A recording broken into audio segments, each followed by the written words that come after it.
সকলকে জানাচ্ছি আমার পক্ষ থেকে সকালে স্নিগ্ধ শুভেচ্ছা। কেমন আছেন সবাই?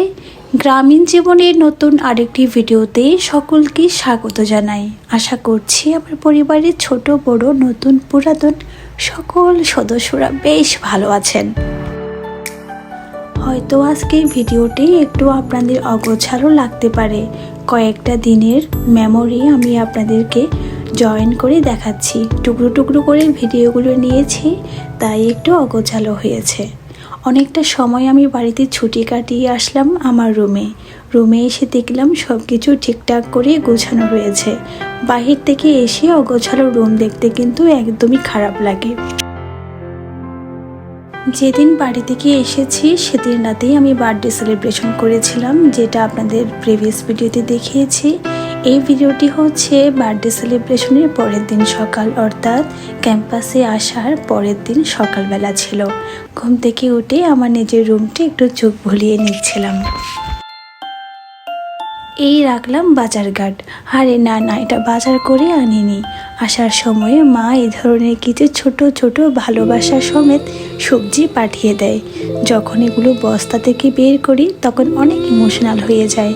মা তার বাড়ি থেকে ছোটোখাটো অনেকটা জিনিস আমার জন্য পাঠিয়ে দেয়।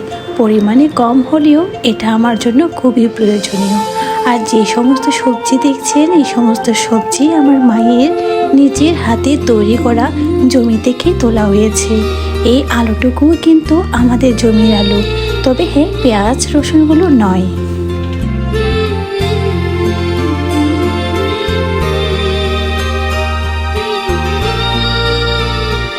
ঝুড়ি ভরা সবজি দেখতে কার না ভালো লাগে, আর তা যদি হয় নিজস্ব বাড়িতে রোপণ করা সবজি।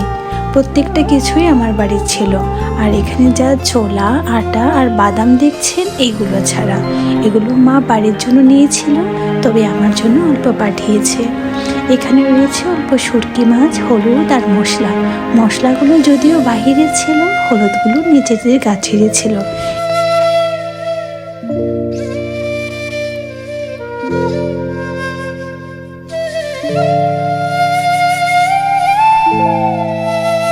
সব মিলিয়ে মা এইসব জিনিসই পাঠিয়েছে। এখানে মা কাঁচামরিচ ব্লেন্ড করেও পাঠিয়েছে। যেহেতু হোস্টেলে থাকে, এখানে কারেন্টের বিল আসলে আমাদের অথরিটি বহন করে, সেজন্য এক্সট্রা কোনো ইলেকট্রিক্যাল জিনিস আমরা ইউজ করতে পারি না, যার কারণে শীতকাল থাকা সত্ত্বেও আমাদের গুঁড়ো মরিচ খেতে হয়, অর্থাৎ শুকনো মরিচটা খেতে হয়।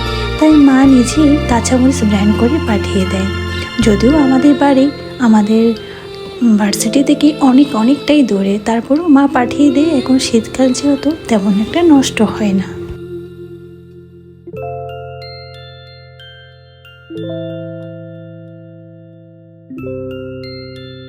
গতকাল রাত ধরুন 12টার পরেই আমি সেলিব্রেশনটা করেছি আমার স্পেশাল পার্সনের জন্য। তো এখন আমি বাকি কেকটুকু আমাদের কেয়ারটেকার আঙ্কেলকে দিতে যাচ্ছি। আর সাথে করে যে টাকাটা নিয়েছি, এটা ছিল গ্যাস ওভেনের বিল। সম্পূর্ণটা দিয়ে খুবই ভালো কেটেছে। তো এখন আসলাম ডিনার করতে। যে যেখান থেকে আমার ভিডিওটি দেখেছেন তাদের অসংখ্য ধন্যবাদ। সকলে ভালো থাকবেন, সুস্থ থাকবেন।